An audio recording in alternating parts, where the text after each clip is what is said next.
Do you ever struggle connecting with someone from another generation, someone who's older or younger than you?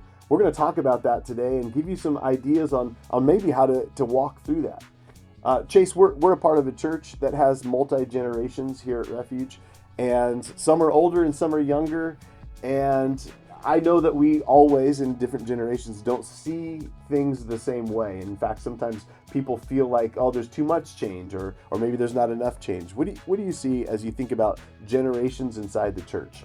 Yeah, well, firstly, just as a baseline, Jesus says that his disciples, they're to be known by their love for one another.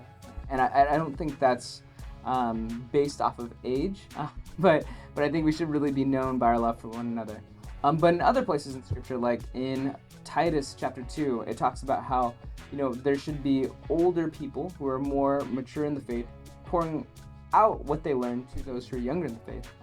But also for younger people, in 1 Timothy, it talks about the idea of how they can also be examples in their faith to those around them as well. Yeah. So they're to be examples in faith, love, purity, in, I believe, doctrine. But again, I think there is a healthy aspect about having different generations in the church.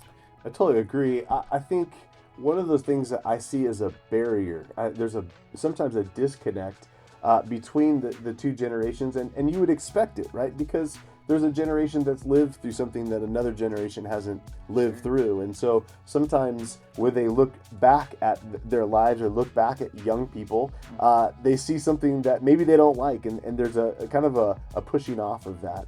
And conversely, I think the younger generation, they're living in a different season or a different time than the older generation's living through. They didn't live through the same stuff. And so oftentimes you see a pushing back of a younger generation on the older generation.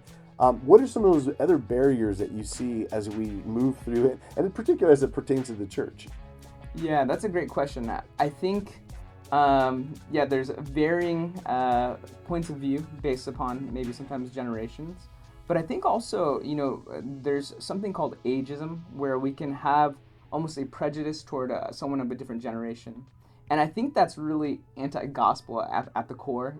James talks about the idea of not having favoritism toward anyone else, but rather we're due to honor each person as an image bearer. And so I think when we have this prejudice towards someone else, we fail to, we kind of generalize them or we stereotype them, and it actually keeps us away from being able to enjoy that person as a brother or sister, or even if they're not a believer, as a person just made in God's image. Yeah, and I think you could see that in especially as you look at, not especially, but you look at the church, and you think, there's so many things that as I think about my own personal walk or preferences, maybe it pertains to music or lighting, or sound levels, or what happens after the church. Do we do this or do we do that? Like, there's so many preferences that we have that you could really see if there's one generation versus another, they would want their own way.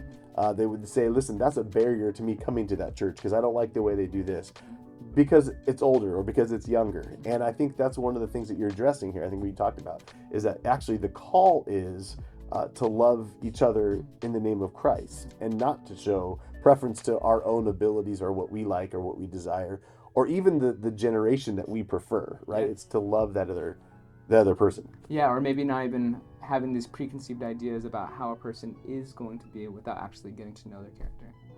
So we kind of hit the issue, we hit the topic, but there's so much more we can talk about this, and we will actually in our next video, we'll talk a little bit more about some specifics of how we can address this idea of generations and the differences. So join us next in our next video.